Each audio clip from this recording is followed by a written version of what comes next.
Hello, and welcome to Voice the SASHA PoSHcast, your go to podcast for all things posh. This is your host, Shweta Bhatt, and in this month's episode, we look into the duties and responsibilities of the employer in complying with the law and creating a safe, respectful workplace for their employees. We have advocate, erstwhile HR professional, and SASHA team member Pavana Lingaiah with us, who will shed light on what employers are responsible for and what more they can do when it comes to PoSH. Without further ado, let's go over to Pavana. Hello everyone, I am Pavana Lingaiah, advocate and a SASHA team member. In my experience as an HR leader, I was always keen on understanding duties of employer. So in this episode, I am going to be discussing some of the key aspects and also shall go through responsibilities of employer under Sexual Harassment of Women at Workplace Prevention, Prohibition and Redressal Act 2013, which is also known as PoSH Act. Let me begin with some of the cases in the media and a couple of case laws to bring out the importance of compliance with this legislation. Tehelka Case. Tarun Tejpal, the CEO and founder of the magazine, was accused of sexual assault by one of his reporters in November 2013. What did this cost the company? The reporter quit later that month. Tarun Tejpal stepped down as a CEO. The company had to face huge fallouts. With the loss of regular readers, sales slumped, impacting their cash flow and thereby delaying salaries. After Tehelka, it was TVF that created nationwide stir. Aruna Kumar, co-founder and CEO of The Viral Fever, was accused of sexual abuse by one of his co-workers who was assigned to work with him closely on a project. This allegation costed a huge dent on their brand value. Arunab was forced to step down as CEO. Also, the company declared loss of around 8 to 9 crores that financial year. Gayatri Balaswamy joined Novosoft Technologies as VP and she faced sexual harassment from her CEO Krishnan Srinivasan. She resigned. Her resignation wasn't accepted by the CEO. He apologized and requested her to withdraw her resignation. However, on withdrawal, she had to face retaliation from the CEO and a senior officer. On complaining to the higher authorities, she was terminated. She then lodged an FIR and was awarded rupees 2 crores by the arbitration as compensation. Management appealed against this huge compensation. However, in turn, they were charged an additional rupees 1.68 crores for non-constitution of IC. Nisha Bhatia joined Research and Analysis Wing way back in 1998. She faced sexual harassment in 2008 from two of her senior officers. She was offered to join sex racket running within the organization for securing quicker promotion. On refusal, she had to face retaliation. She reached out to the court as her complaint wasn't heard by the management, and she was awarded rupees 1 lakh for improper handling of sexual harassment complaint. These are only some of the instances that I've shared today. Employee and employer, both of them play a key role in creating safe and secure workplaces. However, the responsibilities bestowed on the employer is higher and very crucial.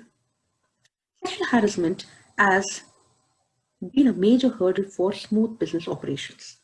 As per research statistics, it shows more than 50% of harassers are immediate managers, followed by colleagues and senior leaders. Bottom line is that anybody can be harassers, anybody can be harassed. The threat can be foreseen by any existing equation at workplace, which calls out for strict governance. Our governing act, as all of you know, is Sexual Harassment of Women at Workplace Prevention, Prohibition and Redressal Act 2013. Basis of Vishaka guidelines, the Supreme Court placed an obligation, responsibility and accountability on workplaces, institutes and those in positions of responsibility to not only uphold working women's fundamental right to equality and dignity at workplace, but also accountability was moved or shifted from individual to institutes, focus on not only the redressal mechanism, but also on the prevention. So before we list down the duties of employer under the Act, let us understand who an employer is. An employer is a person responsible for supervision, control, and management of workplace. Employer shall create and communicate a detailed PoSH policy, ensure awareness and orientation of the PoSH policy, constitute internal committee, ensure the internal committee is trained in skill and capacity, prepare annual report to be submitted to the district officer, report in director's report. Let us look at the penalties under the legislation. Rupees 5,000 penalty for violation of confidentiality. Failure to constitute IC, failure to take actions based on the recommendations of IC, or any violation under the Act draws a penalty of up to 50,000 rupees. Any repeat conviction of any offence under the Act may draw up to 1 lakh as penalty and may also have the license revoked or cancelled. Every private sector company has to include compliance with the Sexual Harassment of Women at Workplace Prevention, Prohibition and Redressal Act 2013 in their annual financial statement or director's report. Failure to do so will result in penalties, which is anywhere between rupees 50,000 to rupees 25 lakhs. And the liability will be on the employer. It would also lead to imprisonment up to 3 years. A typical Fortune 500 company with over 23,000 employees reported a loss of $6.7 million a year because of absenteeism, low productivity, and staff turnover as a result of sexual harassment. Sexual harassment at any workplace also creates insecurity, disloyalty, and disharmony among employees. Therefore, business leaders who care must ensure their workplaces are safe for everyone. This is a human right to be in safe workplace immediately and not in future. Employers must create a culture of zero tolerance of any kind of violation to the policy on prevention of sexual harassment. With great power comes great responsibility. Thank you.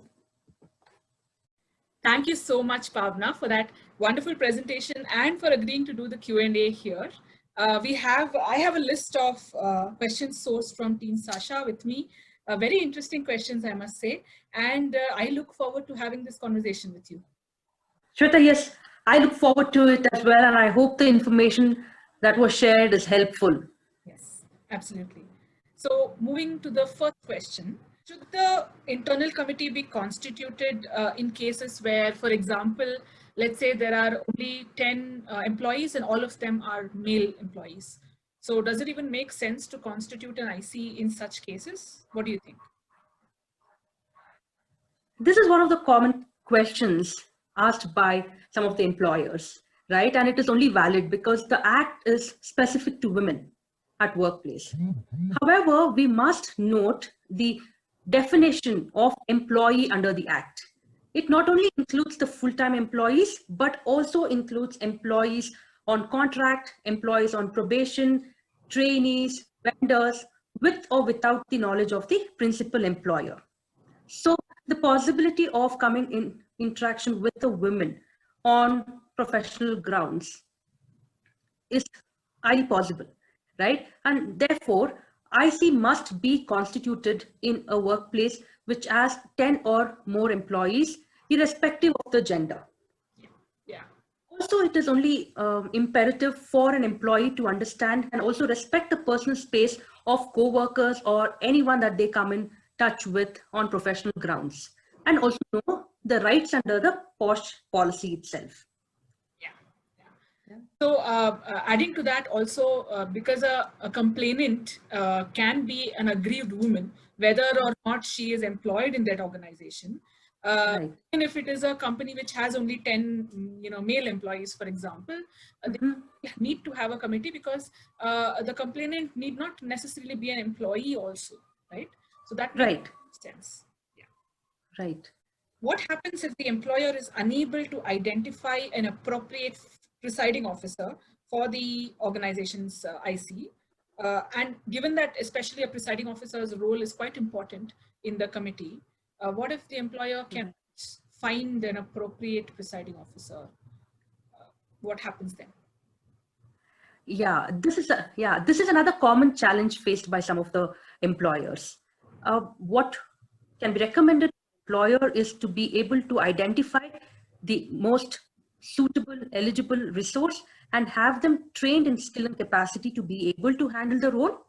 And in cases where there are no women employees or no women senior officers, for nominating the presiding officer, then the presiding officer may be nominated from the offices or the administrative unit in the same workplace. Okay, so there are provisions made in the law in case there are no female employees in relatively senior positions, which might as well be the case in many cases currently. True. One follow-up question, and this is the question that I have been asked. In case there is no female employee in a senior position in the workplace, can a male employee be appointed as the presiding officer? No, it is mandate that the presiding officer has to be a woman. Can the employer replace the members of the internal committee as and when required? Employer shall replace an internal committee member in certain circumstances only. Circumstances such as where the internal committee member has resigned, has expressed a desire to step down as a member of the IC committee, or as a sexual harassment case against them has been convicted for an offense. Not as and when an employer wants to replace them. Only in the scenarios that I mentioned above, shall the employer replace the internal committee member. Also, if you look at section 4, subsection 3 of the Act, it lays down that no member shall hold office more than 3 years as an internal committee member as specified by the employer. Here, as specified by the employer is a key word, which implies that internal committee members hold office on nomination of the employer only. Is it necessary for awareness sessions to be organized for employees? More specifically, is it necessary to do it every year? What if, 1 year, it's not done? What happens then? It is mandatory for employers to be conducting awareness sessions every year. Otherwise, it will amount to non-compliance. Under section 24 of the Act, it mandates for every employer to be filing annual report with the details of the awareness sessions that has been completed for that year. That's interesting. Another way that I look at it is that, when I take employee sessions, for example, I always tell them that, the reason why we are doing this every year is because this is only 1 hour of 1 year for them. And right. Time they are focused on their task. So the tendency to forget is there. We are after all human. Yes. And that is the reason why reflection is always useful. Can the employer choose to take action that is different from the recommendation of the committee? So in the case of an inquiry, after the inquiry, the committee hands over an inquiry report to the employer for them to take action as per the recommendations. Now, the employer have to take the same actions that is recommended, or can they change it or take different action? What do you say? Employer is obligated to action the recommendation by the internal committee. while there might be certain tendency to change the recommendation, but complying with the actions recommended by the internal committee is a mandate. Else again, it would amount to a non-compliance. What happens if someone from the board wants to become a member of the committee? And the reason, and this is a question that is often asked, and the reason that is often given is that they just want to make sure that the committee is following the, in doing a good job, or following the, doing the inquiry as per the company's requirements, etc. So what do you have to say for that? This is another possible ask from the employer or the board members, but this must definitely be avoided because the purpose of the act will not be served in the right spirit. Also, the board members or the employer must trust their internal committee because it's only nominated by them. Also, by getting involved in the internal committee, if the board members are part of the internal committee, the employees may lose trust in the system itself. Then it kind of becomes penny wise, pound foolish, because any day law prevails over the policy. So it's open for the employees to reach out to the courts directly if they don't have the trust in this alternate redressal mechanism. So this situation or this ask must be avoided. Yeah. Having worked in the HR space, can you share any difficulties that employers will face when they implement, for example, when they implement interim relief during the inquiry or the final recommendations of the committee?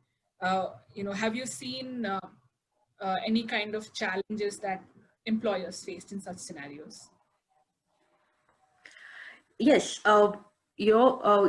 like it's a mandate to implement the final recommendation, it is also an obligation on the employer to be also granting the interim relief as recommended by the internal committee. We must note that the internal committee recommends interim relief during the pendency of the inquiry. So here the underlining word is during the pendency of the inquiry. That's the challenge to be accommodating the interim relief because mostly these cases come up very abruptly. Granting interim reliefs means to either transfer the aggrieved woman or the respondent, or grant paid leaves of up to 3 months, or any other such relief as prescribed, right? To accommodate that and to have the business running smoothly is definitely a challenge. And for HRs to have a temporary manpower replacement becomes a challenge as well. And again, it's only during the pendency of the inquiry. So we have to wait for the inquiry proceedings to be completed. And not all roles of the work cannot be stopped till the inquiry proceedings is completed. Some of it needs an immediate replacement. That becomes a challenge because we may or may not find trained resource immediately. And if they recruit a permanent resource to take on that role, and if they have to reinstate this person again it becomes a challenge, right? Also, maintaining total confidentiality. If that person is an independent contributor, it becomes slightly easier than if that person is a team player or a lead. And if this person is in a client-facing role, it puts the employer in tougher situation to be able to balance confidentiality and also seamlessly follow client protocols. Having mentioned all of these challenges, but it is a serious issue that we are talking about, and it is a mandate for employers to be implementing the recommendations by the IC and also accommodating the interim reliefs as and when recommended. Thank you so much, Pavana. This was a great conversation. I learned a lot, and I'm sure our viewers did too. Thank you, Shweta, for having me over as a guest. It was truly a learning experience for me as well. And that was our episode, dear viewers. What did you think of it? What queries do you have on this topic? Write to us at voice@sashaindia.com with your questions and comments. We'd love to hear from you. Do also follow us on social media and subscribe to our monthly newsletter Voice on Substack for more information on this topic. Until we meet again in November, this is your host Shweta signing off. Take care, stay safe, and remember, together we can prevent, protect, and progress.